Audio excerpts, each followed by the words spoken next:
Olá, o Vivências de hoje conversou com o ator, professor e apresentador Ricardo Guilherme. Natural de Fortaleza, o ator Ricardo Guilherme já realizou mais de 100 peças no Brasil e no exterior e mais de 40 anos de teatro. Entre elas, a Divina Comédia de Dante Moacir, Apareceu a Margarida e Bravíssimo. Atualmente é professor do curso de Artes Cênicas da UFC e apresentador do programa Diálogo na TV Ceará. Eu nasci em Fortaleza e me sinto de Fortaleza e Fortaleza. Acho que a cidade se impregnou de mim, mais do que isso, eu me impregnei da cidade. Essa estrutura da cidade quadriculada, organizada, plana, acho que faz parte um pouco do meu pensamento e isso é básico até para o meu pensamento, para a minha estrutura de criação. Ter alguma coisa de muito rigor, muito apolínea, para poder transgredir. Eu nasci em 1955, no dia 21 de setembro. Acho que o momento mais marcante da minha infância é o fato de eu ter sido gêmeo. Eu nasci acompanhado. Eu partilhei o útero com outra pessoa. Eu nasci 5 minutos depois dele. Era Roberto e Ricardo. E o fato de nascer gêmeo cria uma certa mítica, uma certa aura de que você, para ser uno, precisa do outro, né? Aquela ideia de que você é incompleto, precisa da alteridade para criar uma unidade, a unidade dos gêmeos. E uma ligação com o outro muito, muito intensa, muito expressiva, porque tem aquela ideia de, quer dizer, persiste aquela ideia de que quando um dos gêmeos sente algo, o outro também sente. Quando se entristece, o outro também se entristece. Quando um adoece, o outro também adoece. Quando um sente dor, o outro também sente. Quando um está alegre, quer dizer, o outro, a dependência da relação com o outro, do duplo, né, se estabelece. Esse eu acho que é o fato mais marcante da minha infância, porque esse meu irmão morreu. Então eu, aos 4 anos de idade, até antes de completar 4 anos de idade, ele morreu em 59, e eu pude ver, digamos, o meu duplo morto. Então é uma experiência trágica, né? Geralmente as crianças lidam com a morte depois, com a ideia de finitude, a consciência, que é a coisa mais importante, né, de um ser humano, é se saber finito. É um momento realmente de maturidade, de que você não é... É quando você se diferencia dos outros animais, é quando você percebe que você é finito. As crianças geralmente têm essa experiência aos 7 anos, aos 9, aos 10. Até lá, quem morre é o outro, não é você. Mas eu tive a sensação, e uma sensação muito enfática, porque era de um gêmeo, de que eu poderia morrer. Então esse é o fato mais marcante da minha infância. E a ele se segue o fato de que eu me tornei uma criança, fui me descobrindo uma criança muito reservada, não isolada da sua turma, mas que encontrava dentro da turma um papel específico a desempenhar, que não era o papel comum de todos os alunos. Vou lhe dar um exemplo. Eu era convidado a jogar bola. Como eu jogava bola muito ruim, né, futebol, eu não ia jogar bola, portanto. Eu encontrei um lugar para estar com os amigos, para estar com as turmas, fazendo outra coisa. E comecei a narrar futebol. O microfone era uma lata, eu pus uma pedrinha para poder vibrar enquanto eu falava dentro dessa lata e eu narrava o jogo dos colegas. Quer dizer, era uma forma, esse é só um exemplo de como eu, em cada lugar, apesar da minha diferença de código em relação à turma, encontrei um lugar de inserção nessa turma. Esse é um aspecto. E o outro aspecto da minha infância é que eu sou um dos primeiros ali habitantes, dos primeiros, mas enfim, a minha família ajudou a povoar um bairro nascente, que é o bairro Dionísio Torres, que surgiu em função da televisão Ceará, Canal 2, ali na Avenida da Antônio Salles, esquina com Oswaldo Cruz, que marca o início da televisão em 26 de novembro de 1960. E eu morava por ali, nos Coqueirais, na Estância Castelo, né? que depois se transformou em Dionísio Torres. E era uma família, meu pai era um advogado, um homem que tinha um certo status social, e nossa casa era rodeada por uma fortaleza vinda do sertão, emigrada do sertão, e por uma classe social menor do que a nossa. E eu acho que eu era de uma determinada classe social, mais, digamos, mais abastada, e pude conviver com meninos e meninas de outra classe social. Acho que isso foi fundamental para a minha formação. Perceber as diferenças sociais, as disparidades sociais, ter acesso a umas brincadeiras do interior, entende? Embora eu não brincasse, mas conhecia. Bila, pipa, né, arraia, tomar banho de rios, de riachos, expressões do sertão. O sertão me foi dado, embora eu não tenha nascido no sertão. E acho que essa relação de ser um urbano que teve a oportunidade de conviver com gente da classe social abaixo da sua e com uma cultura que não era necessariamente uma cultura citadina e urbana, acho que isso é um privilégio, um privilégio. Privilégio também é que eu me descobri muito cedo interessado numa geração posterior à minha. Convivi muito cedo com gente muito velha, mas não é pouco velha, não, é muito velha. 20, 30 anos mais velha do que eu. Eu tinha 17 anos e convivia e ouvia pessoas de 60, de 70 anos. Comecei a ouvir, a pesquisar e a perguntar sobre o passado da cidade. É por isso que eu acho que me sinto tão cearense e tão ponte. Me sinto como uma ponte entre o passado, do passado ao futuro. Do passado ao futuro. O teatro surgiu na infância, acho que, bom, o teatro faz parte da vida de todos nós, né? Representar, tomar o lugar do outro, experimentar papéis, a menina vestindo a roupa da mãe ou o sapato alto da mãe para se imaginar numa outra situação, os meninos ensaiando a própria morte com um tiro, né? Bandido e polícia, morre, agora envivece, tal. Acho que o teatro faz parte do patrimônio de qualquer pessoa, para que essa pessoa aprenda a ser gente e aprenda a lidar com o outro, com o social, com os papéis sociais. O que acontece com os atores é que essa fase se torna uma fase de profissionalização. E aconteceu comigo. Eu descobri o teatro no colégio, eu estava no Colégio Cristos, ainda na infância, acho que em 63, por aí, eu era um menino, não tinha nem 10 anos, né? 8 anos, mas ainda não descobria que aquilo era a minha vida. Eu só fui realmente descobrir que a minha profissão, uma das, seria o jornalismo, o teatro, a representação, a literatura, quando surgiu, já numa certa pré-adolescência, eu encantado com a televisão no Ceará. Eu sou da primeira geração que viu televisão no Ceará, em preto e branco. Em 60, quando a televisão surgiu, eu tinha 5 anos de idade, né? Então eu vi toda aquela programação ao vivo, antes ainda do videotape, e eu então descobri o teatro aí. Eu descobri, na verdade, primeiro o rádio, porque ainda era o tempo das novelas de rádio, e depois a televisão. E, por último, o teatro, para onde eu cheguei já como profissional, como um agente para trabalhar, e não como espectador. Meu pai teve a grande sacação, né, de comprar um televisor, porque não era fácil, era caro e raro ter televisão. E, no entanto, ele comprou um aparelho e colocou ali na sala para que nós víssemos. Era fascinante. Eu passava uma boa parte do tempo mexendo nos botões, escurecendo, fazendo efeitos. Tinha um encantamento por aquela vida. E mais ainda porque eu morava muito perto da sede de produção disso. E eu podia ir ao estúdio ver os ensaios.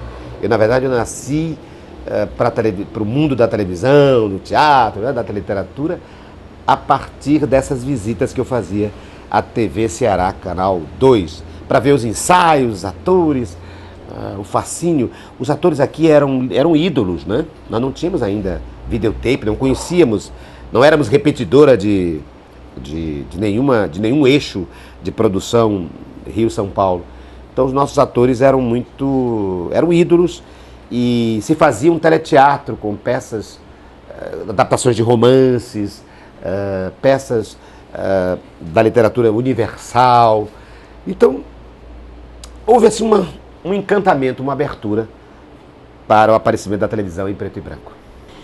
Eu sou um autodidata, embora tenha passado pela universidade. Mas eu deixei a escola cedo e fui estudar sozinho, fiz todos os supletivos, depois entrei na universidade, curso de letras, depois o curso de comunicação, mas não pude concluí-los e depois fui aceito porque duas universidades, aliás 3 universidades, reconheceram o que eles chamam de notório saber. E aí eu pude fazer um curso de pós-graduação na área de comunicação e ser professor, inclusive, da Universidade Federal do Ceará. Estou me referindo aí a três universidades. A própria Universidade Federal do Ceará, onde eu sou professor desde 1979. A Universidade de Brasília, onde eu fiz um curso de linguagem, né, de cinema e teatro, a parte didática de um mestrado. E a Universidade Federal da Paraíba, pela qual eu fiz um curso de especialização em arte e educação. Então a minha carreira acadêmica não é muito ajustável, às vezes até não é crível, né? Mas foi isso, não foi nada pensado, não é nenhum mérito, não é nenhum orgulho assim, dizer, eu quis ser assim, eu dispenso a universidade, não é nenhuma atitude de orgulho, entende? De soberba. Aconteceu, isso até tem me atrapalhado algumas vezes, mas aconteceu. Eu fui estudando sozinho e me impacientando, e as oportunidades surgiram e eu pude ter uma vida acadêmica, inclusive como professor, sem ter tido necessariamente todos aqueles passos que se exigem de um postulante a universitário e a professor. Na minha terra, as estradas são tortuosas e tristes, como o destino do seu povo errante. Viajor, se ardes em sede, se acaso a noite te alcançou, bate sem susto no primeiro pouso. Terás água fresca para a tua sede, rede cheirosa e branca para o teu sono. Na minha terra o cangaceiro é leal e valente, jura que vai matar e mata. Jura que morre por alguém e morre. Brasil, onde mais energia? Na água que tem um só destino do teu salto das 7 quedas, ou na vida que tem 1000 destinos do teu jagunço aventureiro e nômade? Eu sou da terra do seringueiro, o intruso que foi surpreender a puberdade da Amazônia. Eu sou da terra onde o homem seminu planta de sol a sol o algodão para vestir o Brasil. Eu nasci nos tabuleiros mansos de Quixadá e fui crescer nos canaviais do Cariri, entre caboclos belicosos e ágeis. Filho da gleba, fruto em sazão ao sol dos trópicos, eu sou o índice do meu povo. Se o homem é bom, eu respeito. Se gosta de mim, morro por ele. Mas se porque é forte, entendesse de humilhar-me, ai, sertão, eu viveria o teu drama selvagem, eu te acordaria ao tropel do meu cavalo errante, como antes te acordava ao choro da viola. No próximo bloco, Ricardo Guilherme fala sobre sua experiência como um dos fundadores da TV Educativa do Ceará e da Rádio Universitária. Fique ligado, Vivências volta já!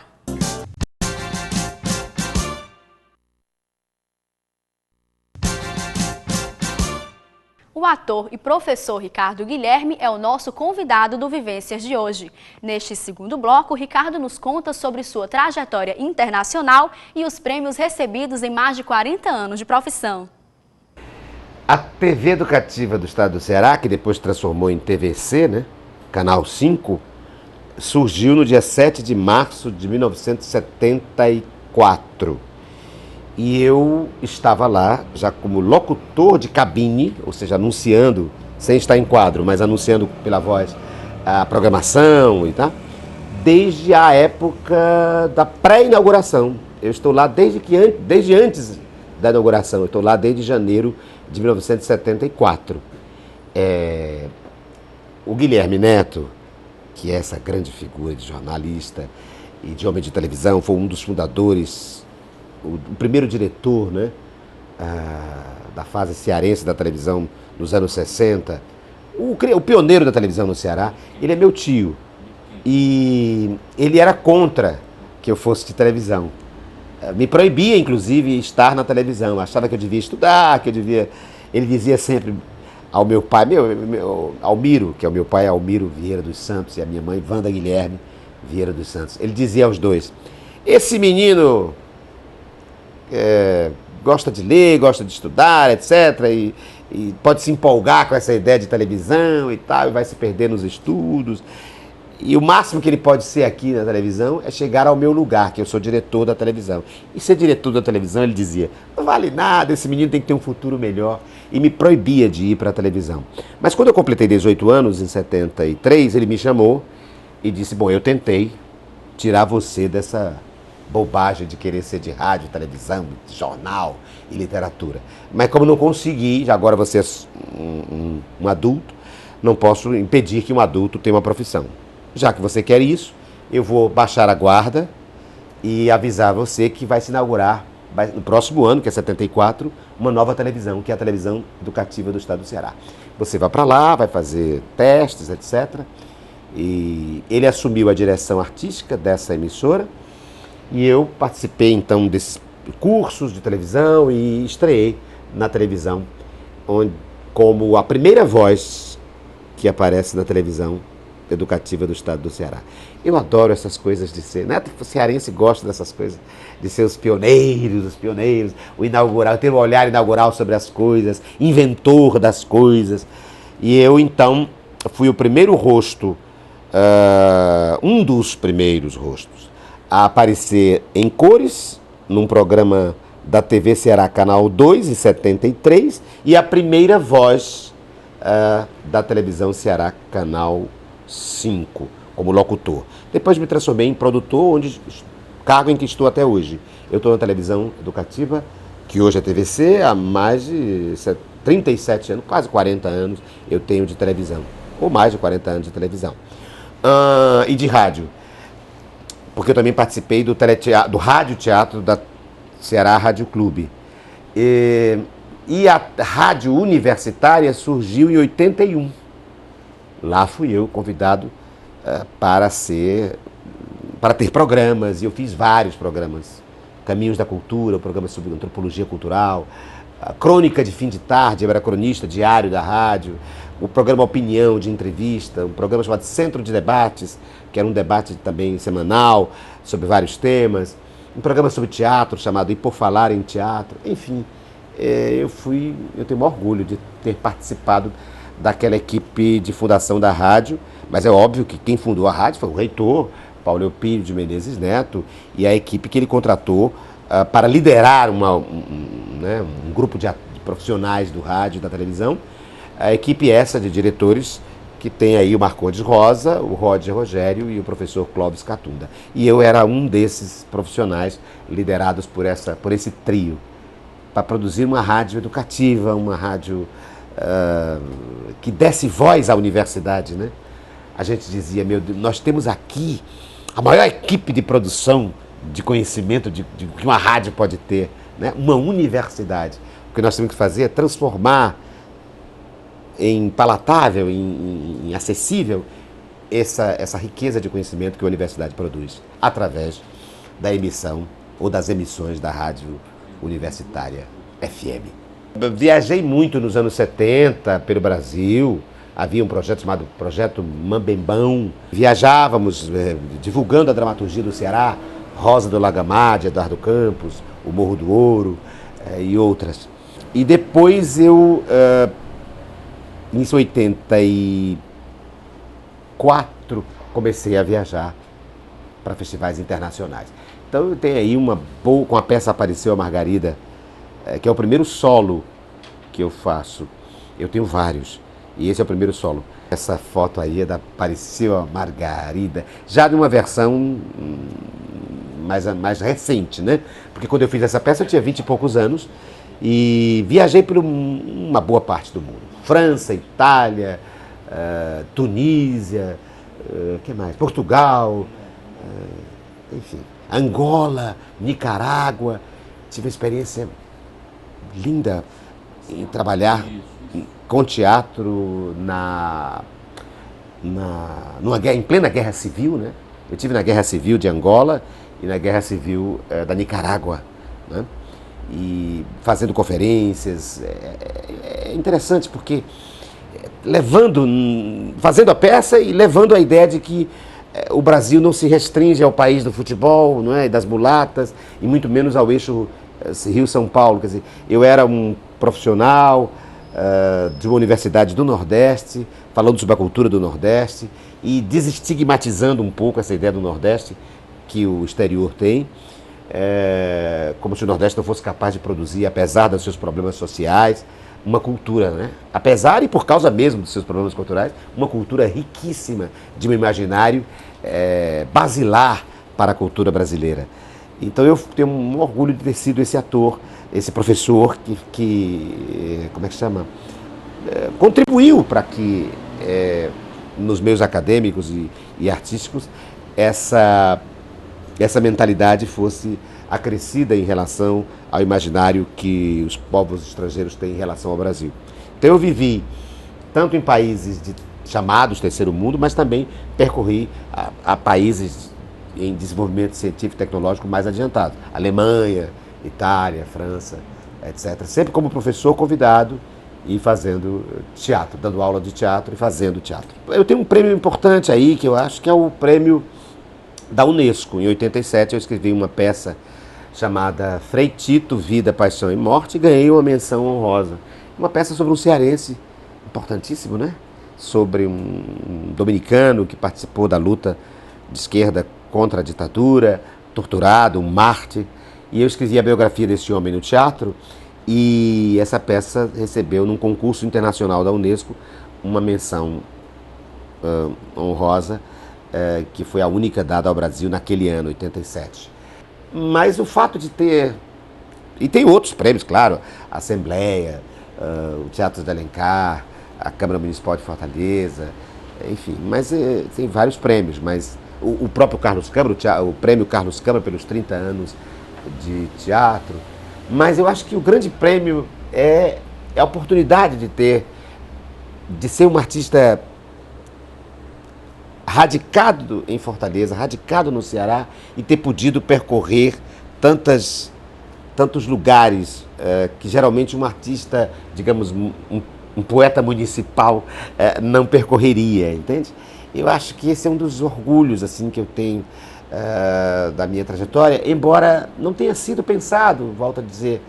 A vida foi acontecendo, a vida vai dando desafios e a gente vai enfrentando esses desafios e dando respostas.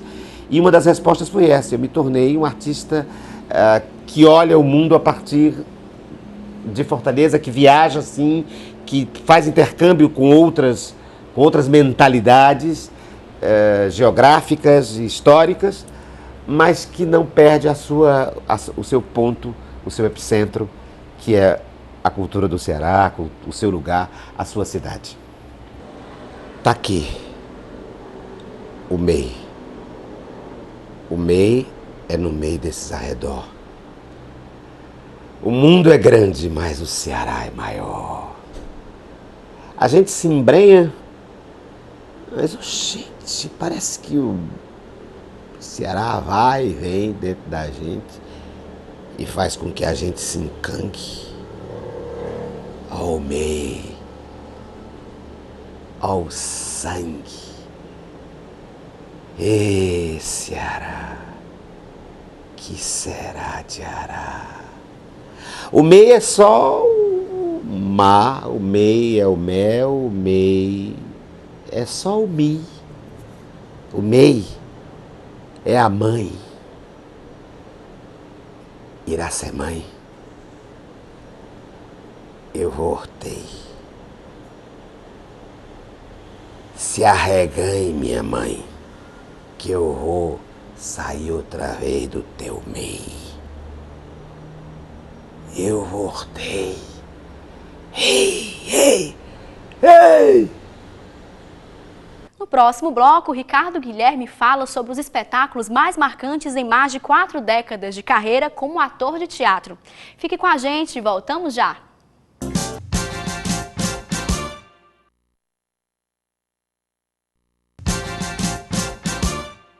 Ator teatral com mais de 40 anos de profissão, Ricardo Guilherme fala neste terceiro e último bloco sobre o teatro radical e revela o que é ser cearense. São valores, para mim, muito fortes. A língua, né? Diz o poeta, é o Fernando Pessoa, a pátria, a minha língua é minha pátria, né? Então, eu tenho um orgulho eu sou um escritor, então, e um ator da fala, né? Eu vim do rádio, então, sei lá, e da literatura. Eu tenho um fascínio, né, pela palavra e pela língua portuguesa. Então, acho que o Apareceu Margarida, por causa dessa aura que cerca, né, que a cerca, poderia ser uma dessas peças. Outra peça de solo que eu acho que é curiosíssima para mim é o fato de eu ter feito uma peça chamada A Divina Comédia de Dante e Moacir, porque é uma peça sobre o mito da cearensidade. É um diálogo entre a obra do José de Alencar, Moacir, né, filho da Iracema, com Martins Soares Moreno, e a obra do poeta Dante Alighieri. Eu faço com que o nosso Moacir, que é o primeiro cearense, que é o protótipo do cearense, né, viaje como o poeta, como Dante viajou, guiado pelo poeta Virgílio, pelo inferno, pelo purgatório, até chegar ao céu. Só que Dante vai à procura da sua amada. E no caso de Moacir, Moacir vai à procura de Deus. Deus o chama para conversar sobre o que é ser cearense, por que o cearense é esse judeu errante. Então é uma peça sobre antropologia cultural, sobre o mito da cearensidade, e eu tenho o maior orgulho de ter feito assim. Quando eu digo orgulho, não é a vaidade, nem a pretensão, olha como eu sou. Não, porque são temas que me são muito caros, é nesse sentido que eu estou dizendo. Eu fico feliz de ter feito, de ter escrito e ter representado essa peça, porque acho que o papel de um ator é falar do seu tempo, do seu povo, né? E acho que ali eu cumpri essa missão, tornando esse povo em sintonia com todos os povos, né? Porque meu olhar sobre o Ceará, sobre a cultura do Ceará, pelo menos a minha tentativa é sempre de universalizar, né? De estar falando da minha aldeia, como diz o Fernando Pessoa, mas para ser universal, para pelo menos tentar ser universal. E é por isso a fonte do orgulho é isso. Acho que tentei e tentei de uma forma que me foi muito, quer dizer, recompensadora. Agora, é claro que, além das minhas peças, ter feito, por exemplo, peças de outros autores, como, por exemplo, peças do Carlos Câmara. Eu fiz peças do Carlos Câmara, que é o nosso primeiro comediógrafo do Ceará, dos começos do século XX. Autor, inclusive, que, com Marcelo Costa, eu lancei em livro, né, pela Academia Cearense de Letras, que é o Carlos Câmara, tão importante, uma espécie de Molière, uma espécie de Martins Pena do teatro do Ceará. É uma peça importante. E, além disso, as peças que eu fiz do Eduardo Campos também, porque é o nosso autor modernista, o repórter, o dramaturgo repórter. Dele eu fiz com Haroldo Serra, na Comédia Cearense, eu fiz A Rosa do Lagamar e O Morro do Ouro. Então eu quis dar aqui, digamos, 3 dimensões, né? As peças minhas, escritas por mim, e as peças escritas por mais 2 autores. Um do começo do século XX e outro de meados do século XX, anos 50, 60, que é o Eduardo Campos. Nelson Rodrigues. Eu fiz Flor de Obsessão, que é a meu ver, a peça, digamos, emblemática do teatro radical, da ideia do teatro radical. Eu fiz Flor de Obsessão em 93, uma peça despojada, com 2 movimentos dialéticos, a procura de uma síntese, a ideia do mito regendo a encenação. E outra peça que fiz, uma adaptação do João Ubaldo Ribeiro, uma adaptação de um romance do João Ubaldo Ribeiro chamado Sargento Getúlio, que é a primeira peça que eu fiz na poética, nesse modus operandi que eu criei em 88, chamado Teatro Radical, com o qual trabalho até hoje, que tem grande importância porque envolveu outros grupos, outras pessoas, me fez trabalhar com outros criadores e tentar deixar aí um farol, um recorte ético de entendimento de uma peça que é o teatro radical brasileiro. Então é bom lembrar essas 2 peças. O Nelson, que é um autor que está ligado inclusive à minha formação acadêmica, porque a minha dissertação de mestrado não defendida foi sobre o Nelson, e o João Ubaldo Ribeiro, que era também algo telúrico, a história de um homem que tem consciência da sua que se individualiza, não mais que se individualiza, que faz uma individuação, né? Consegue fazer a sua individuação perante o poder a partir da observação da natureza, da rusticidade, se é que existe essa palavra, da agressividade, estou criando palavras, da sua paisagem. O Sargento Getúlio, um bruto que se transforma num samurai nordestino, num herói nordestino, lutando contra tudo e contra todos, como se fosse assim, imortal e eterno, imortal e invencível. O teatro radical foi criado em 88, entre 88 e 91, é uma poética, é uma metodologia que tem uma ética, um modus operandi assim, que ensina um recorte sobre uma peça. Ao invés de dramatizar as situações da peça, as variedades, né, as variações de uma peça, se centra na radicalidade da peça. É um teatro minimalista que tenta reduzir, no bom sentido, a peça à sua essência, à sua radicalidade, conflitual, e dramatiza essas 2 forças em gesto, em energia ou em situação, para dizer, como se nos dissesse que aquela peça, a raiz daquela peça é aquela encenação. É uma tentativa de fazer um recorte epistemológico radical de uma peça, conflitual. Procura do átomo da peça. O teatro radical é isso. Procurar o átomo da peça. Qual é o átomo, né, de uma peça? E colocar toda a energia da encenação para a representação desse átomo. É um átomo teatral. Um átomo tem forças contrárias, né?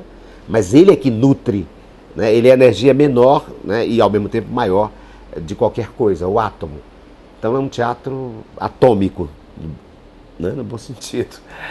O Vivências fica por aqui. Se quiser enviar dicas ou sugestões, basta entrar em contato pelo telefone 3477-3422. Assista também a todos os programas da TV Unifor pela internet. Obrigada pela sua companhia. Até a próxima.